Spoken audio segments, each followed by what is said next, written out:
everybody, Vilisink back again with Raid Shadow Legends. How are you today? Hope you're enjoying your Friday. Hope you're getting ready for a fantastic weekend. I hope you're enjoying the good weather. It's been fantastic. Half day at work today. Utterly amazing. Nice. We got the job done. Got home early. Picked up the kid. Been relaxing. And we're back because I've tried to record several videos, but there seems to be some audio issues. There seems to be it will record but then stop recording, so there comes a point in time where it has to work. And what I wanted to do was, because Skinwalkers faction is open, I'm going to be doing that relatively soon. Just soon I will be building War Chief, but I wanted to just kind of go through all of my Skinwalkers and their builds, just show everybody how that account is and how they're currently built, because like I think the team potentially would be Brachis. We could do Brachis, Hakorn. We'll have to take the Reviver. We, I mean, we could take. We have to take, I would think, Basher and War Chief. We need the CC.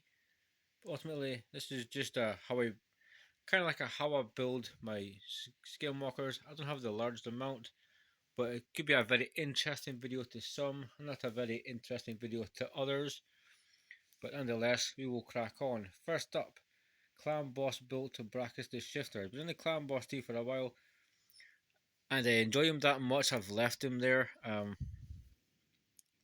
could obviously put Kreela in the team, change up the team completely, therefore making this champion way quicker. I could give him way higher HP. I could do multiple things with him to change his build up. But he's currently in a Clan Boss build, crit damage and speed sets, two broken sets. This is the stats for him: 35,600 HP, 5.2k attack, 176 speed. Where he needs to be. The defense for Brachis unkillable. And Brachis, it does not matter. He could have no defense whatsoever. He will heal himself through the damage inflicted on his kit, on his moves, his A1, A2, etc. So, yeah, he's never going to take the stun. He's always going to replenish his HP. Good crit rate, 2 to 9 crit damage. Uh, Accuracy, I mean, if stuff lands, is good. If it doesn't, I'm not really cared. He's purely there for damage. He does have, like I say, heals himself on his A1 in a single target hit. As a weaken, uh, and heals himself by 50% if it takes under a fear or true fear debuff, and that's from 6 hits. Attacks one enemy 6 times. Just place a weaken debuff for 3 turns. Heals this champion by X amount of the damage inflicted. Insane. 6 times. Imagine this dude in a toxic set. He would be unstoppable. The masteries he has are just basically retribution for the counter attacks. And down to War Master for Clan Boss. He's been in Clan Boss for a while. I'm sure you've seen videos of him. That's where he's going to stay. Next up, Hakorn Smartler, one of my favourite Skinwalkers. He does need books. He currently has a couple of resilience sets. Let's just get up his stats, because I take him into Doom Tower. I take him into Faction Crypts. Occasionally I could have fun in dungeons. Not really anymore. It's just more Doom Tower faction wars kind of for this champion. And he has 63,000 HP, 3k defense, 200 speed roundabout, 312 resistance, and 241 accuracy. Now the reason for that is I realistically use him for the cleanse, and then the block debuffs, and then we get a heal of 15% of his HP, and a further 10% of his HP for his debuff removed. Now, if you're in Doom Tower and you have that annoying spider that puts up all the poisons on your team, it's removing 4 debuffs from each person, giving us a 40% heal It's insane. That's what I use him for. So I need him not to be CC'd. He does have a nice single target stun on his A1, which is good. If it lands, it's good. If it doesn't, not the end of the world. This is just a hit which some people say it is good. Other people say it's not that great. It is what it is. It will kill him. Your hit is not going to be critical. It's always a normal hit. So if looking for a small bit of damage, it's fine. But he is built to stay alive, cleanse my team, upload debuffs, and be a support for my team.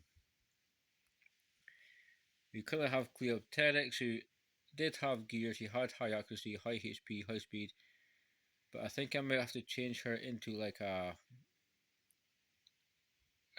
damage type of build. We'll see how that gets on because she can nuke champions. I think it's Feather Barrage. She increases her crit rate, her crit damage, and then attacks. Also can put on block active skills if they're under Hex. So again, put somebody with Hex before her, and you're just enabling more damage.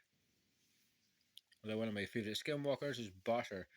Underrated, but not underused. Trust me, I've had this dude in dungeons.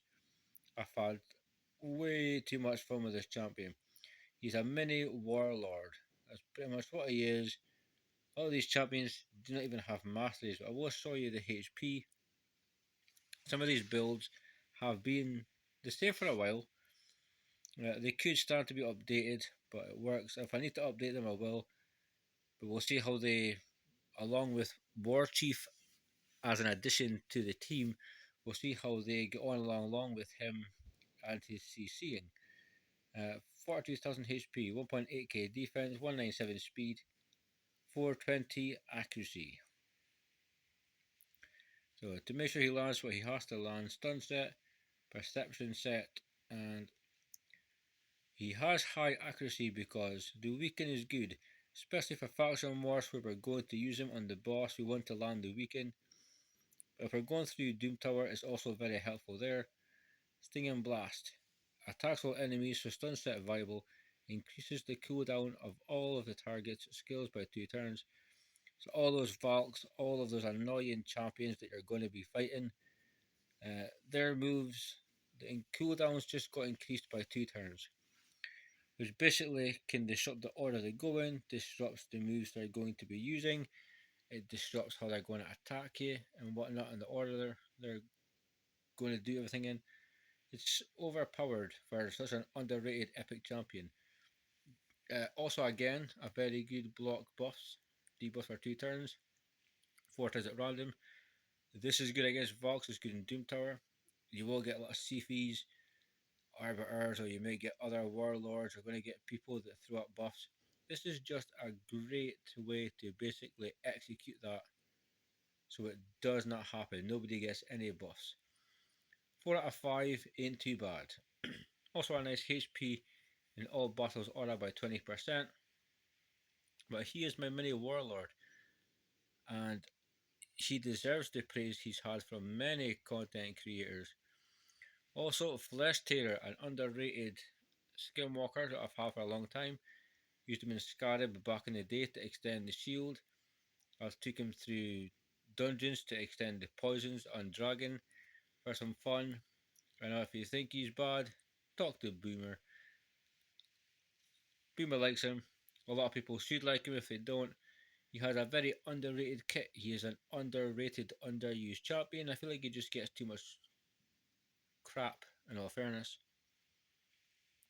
61k HP, 2k defense, 188 speed, 320 accuracy. So we need to land what we need to land. So let's not do that again. What we should be doing is going here, masteries. I don't think he has any. Some of the skinwalkers don't have masteries. Quickly knock the aura out. Ally attack and fasting kits by 27%. So starts to remove one random debuff from him to the target, which is good. He's got a heal by 30% of heals all allies by 30% of their max HP, increases the duration of all ally buffs. So it can extend the shields in Scarab, it can extend continuous heals, it can extend increased attack, all these buffs that are going to help your team if the battle is going longer and longer and longer. Also, along with the heal. Now, Lay Low is also an AoE move, decreases the duration of all enemy buffs by one turn. So all their buffs are going away, but we're increasing the debuffs by one turn. So we're decreasing their increased accuracy, increased attack, continuous heals, whatever it is, increased speed. We're increasing all the debuffs, stuns, decreased attack, weaken, poison, stun, blah blah blah. You kind of get the picture. Very underrated Skinwalker. Uh, I've used him in the team. He doesn't die that often. He just doesn't offer much damage, but still, nonetheless, I feel like he is a very good underrated Skinwalker champion. Fame build. I've shown this build off before, so we won't stay too long. See, this is the clan boss build. 240 accuracy, 222 crit damage, 102 crit. The speed is for clan boss, 3.4k attack.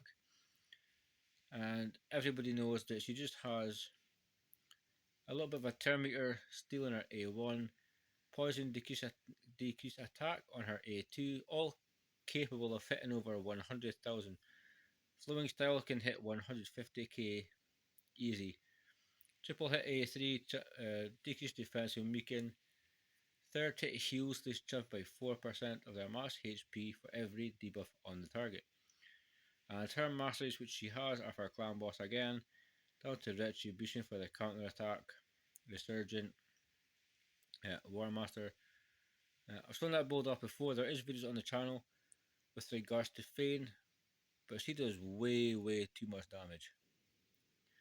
So War Chief, the latest addition to the Skinwalkers Faction Wars team, who I'm going to take great pride in building. His kit only has 2 moves in a passive.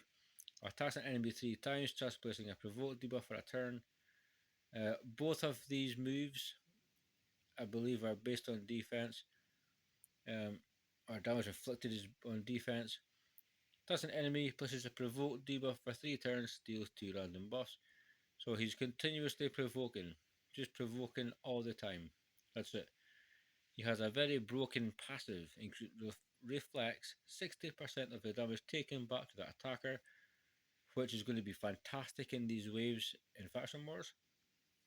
Defense increases by 50% for each dead ally, and so the more people that die, the more his defense goes up.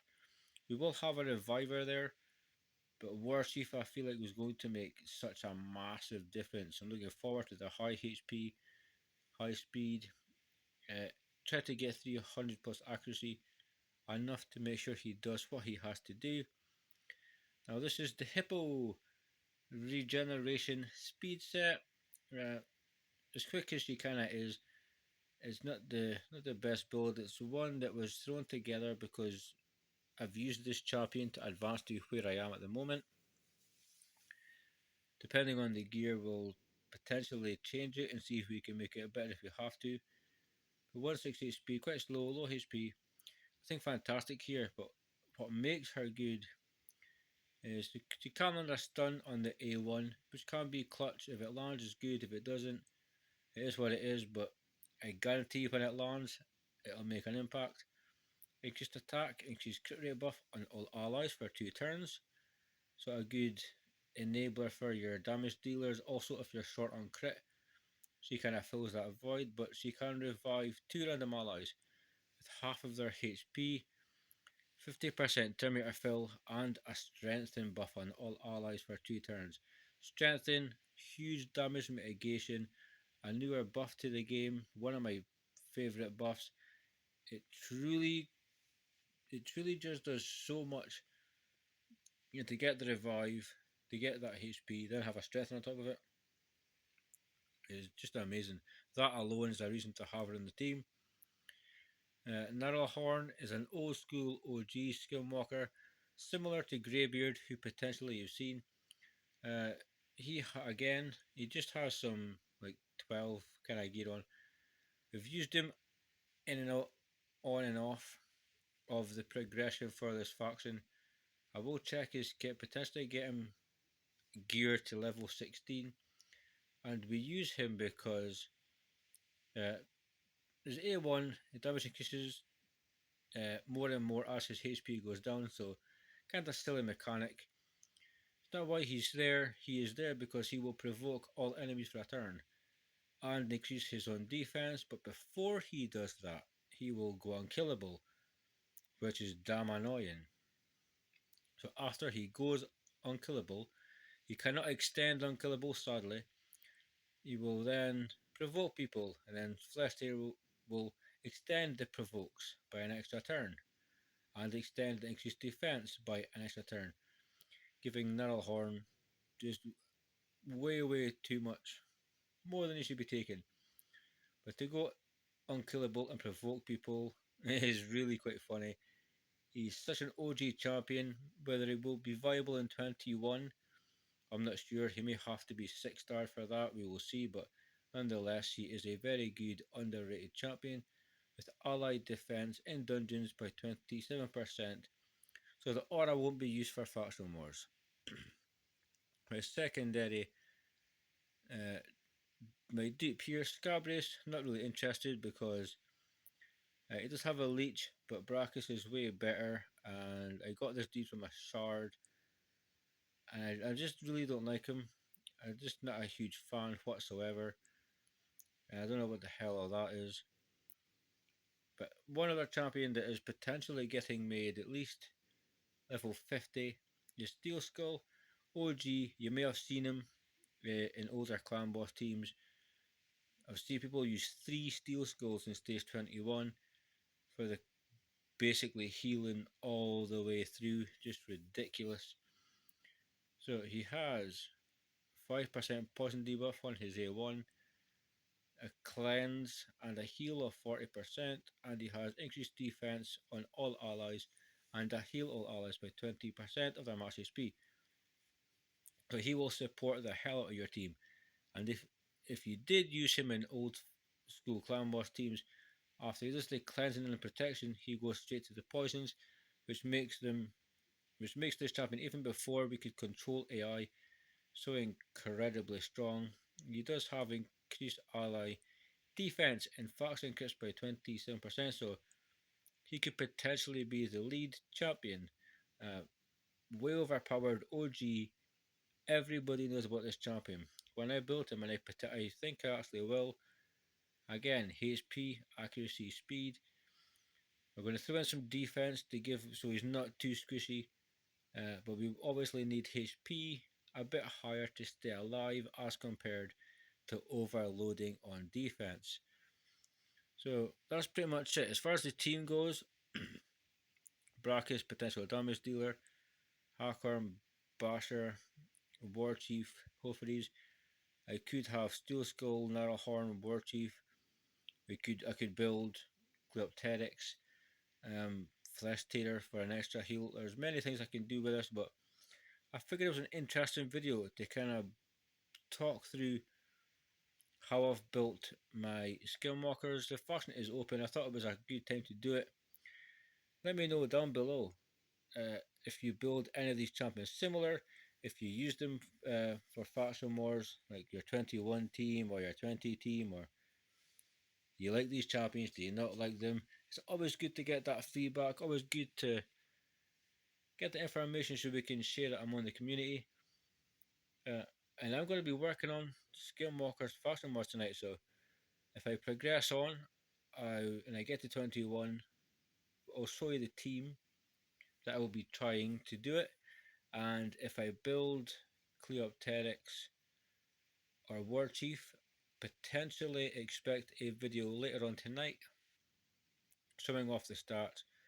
I'll do a quick showing of that just to show you how the build is, and hopefully I can get your feedback on that also.